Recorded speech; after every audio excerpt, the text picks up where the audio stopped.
Welcome to CCP's Pundit Punch-Out.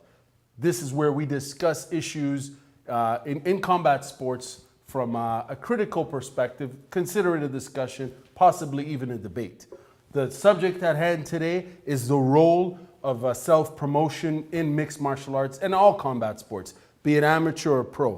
What I'm speaking about in particular is there's a higher demand for highly skilled competitors, be it in amateur combat sports, I'm speaking judo, jiu-jitsu, wrestling, or professional combat sports such as mixed martial arts. With this high demand for highly skilled fighters, there's a higher demand for entertainment value. As you know, fighters are interviewed before a fight, after a fight. Fighters are sponsored. Fighters are in front of the camera, not just fighting, but also talking to journalists. And there's an important role for fighters to consider in promoting themselves. Now, the first question I want to ask is, how much promotion should a fighter do? Like, how many interviews should they do? Is there such thing as too much? Well, I mean, I think everyone knows by now you're the brains of CCP, so I'm not really sure. Look, I think it differs from every subject, right? Fighters are going to have different personalities. They're going to rub people the different ways, good ways, bad ways, everything in between. And it depends your skill level of fighting too. You know, sure. if you're all promotion and no fighter, that's the dilemma, right? But because at the end of the day, it's all about money, right? It completely is, especially for pro combat sports. Of course it is. Like mixed martial arts in particular, where athletes have to be cognizant of the fact that, not only are you an athlete, but you have to draw an audience to the event. You have to draw an audience. I mean, we're all familiar, of course, with the biggest draw in combat sports today. Of course, in mixed martial arts, Conor McGregor. Yeah. Is he a skilled fighter? Of course he is. But he's even more skilled in the ability of selling himself. So, I mean... Equally as skilled, I would say.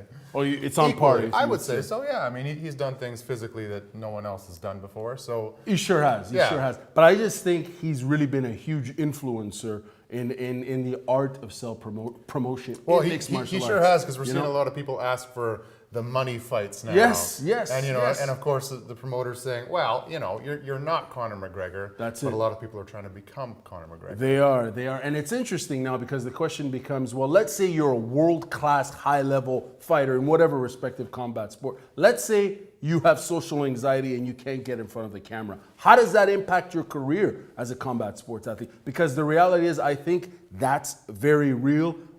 I can see it sometimes when I'm at events. I can, getting in front of the camera and talking about yourself and your career is very challenging. Sometimes it can be even more challenging than going into a grappling competition or an MMA fight. Well, so I mean, we're seeing it now where all the fighters are very gracious with their time because they are cognizant of the fact that this does get them press, which will get them more sponsors and this and that.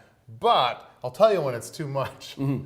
Like, fighters will even interview after a loss, and they're very generous with their time. But when it's too much is, when you're knocked around a bit, your brain's not quite right, then's not the time to be talking to the cameras and stuff like that. Yeah. Then it's too much, and then there's been talk about you really got to put yourself first in that perspective, I think, in my opinion, as someone who's had a few knocks to the head. Then it's too much. As far as oversaturation, that doesn't seem to be happening these days, does it? Particularly with everything being short format, quick snippets, short attention spans. There doesn't seem to be an overhyping of fighters. Oh, you don't feel that there's no? I don't. No. People are doing it smart. It's funny because for me, I'll give you one quick example. It's hard for me to watch, for example, mixed martial arts when we're not told about the fighters and their background story in terms of like the beef between John Jones. DC, thank you very much. I mean, that's a draw, and that sort of emotional hook in terms of, the story behind the story as to why these two hate each other. For me, sometimes I find that's what draws an audience. Absolutely. Right? And we're seeing more and more of this need for entertainment and self-promotion, which is great, because after all, it's a professional sport. It's a business, and that's a tactic to draw in. I guess eventually it might be a little too much, I feel. Well, I mean, even today they released a video of DC and Jones getting into it backstage, right, at a press conference. Right.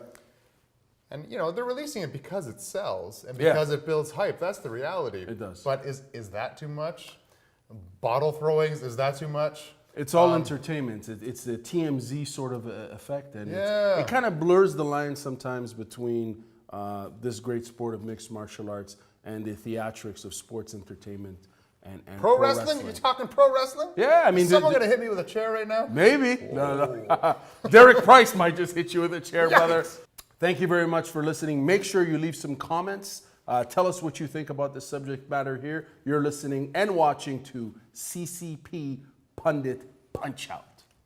Are you going to punch me out? Never, never. I don't have the guts, my friend. I'm not a striker. Cheers. Cheers to you.